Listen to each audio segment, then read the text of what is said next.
Hello friends, SS kitchen and ব্লগসে তোমাদেরকে অনেক অনেক স্বাগত। আজকে আমি বানাবো একটা ম্যাঙ্গো ডেজার্ট, যেটা ঠান্ডা ঠান্ডা খেতে খুবই ভালো লাগে আর বানানো খুবই সহজ। তো তোমরা দেখো কি করে বানাই। এখানে আমি 500 গ্রামের মতো দুধ নিয়ে নিয়েছি এবং তার মধ্যে আমি ছোটো কাপের 1 কাপ মিল্ক পাউডার দিয়ে দিলাম, ছোটো কাপে 2 কাপ চিনি দিয়ে দিলাম। দুধটাকে ভালো করে নাড়াচাড়া করে ফুটিয়ে নেব। এখানে আমি 1 চামচ কাস্টার্ড পাউডার নিয়েছি, সেটাকে জলে গুলে নেব। তোমরা কাস্টার্ড পাউডারের জায়গায় কর্নফ্লোরও দিয়ে দিতে পারো। এখানে আমার দুধটা ভালো করে ফুটে গেছে। এবার আমি মিশ্রণটা দিয়ে দেবো, দিয়ে ভালো করে নাড়াচাড়া করতে হবে। ভালো করে নাড়াচাড়া করতে হবে যেন তলা পেকে না যায় তলাতে, আর দুধটা যেন অনেকটা পরিমাণে কমে যায়।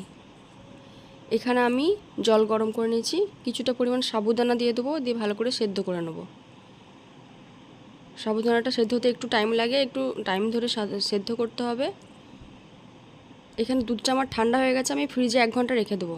এখানে সাবুদানাগুলোও সেদ্ধ হয়ে গেছে, আমি এগুলো ছেঁকে জল ঝরিয়ে নেবো। ঠান্ডা জলে এটাকে ভালো করে দিতে হবে, নাহলে চাপ বেঁধে যাবে। এখানে কিছু আম নিয়েছি, আমি আমগুলোকে টুকরো টুকরো কেটে নেবো।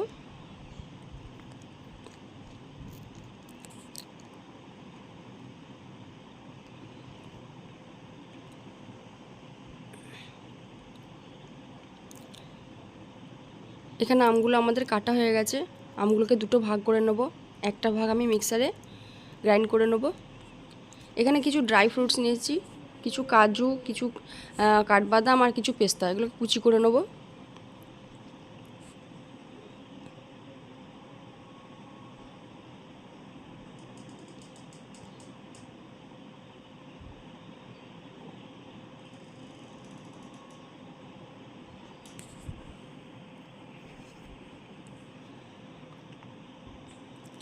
এখানে আমাদের ড্রাই ফ্রুটসগুলো কুচানো হয়ে গেছে।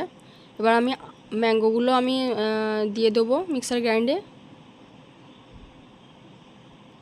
ফ্রিজ থেকে দুধটা বের করে নিয়েছি, এর মধ্যে আমি সাবুদানা দিয়ে দেবো এবং যেই গ্রাইন্ড করে রাখলাম আমটা সেটাও দিয়ে দেবো, দিয়ে ভালো করে মিক্সড করে নেব।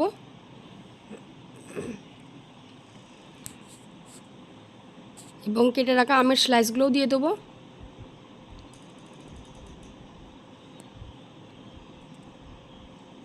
কুচানো ড্রাই ফ্রুটসগুলোও দিয়ে দেবো, দিয়ে ভালো করে মিক্স করে নেব।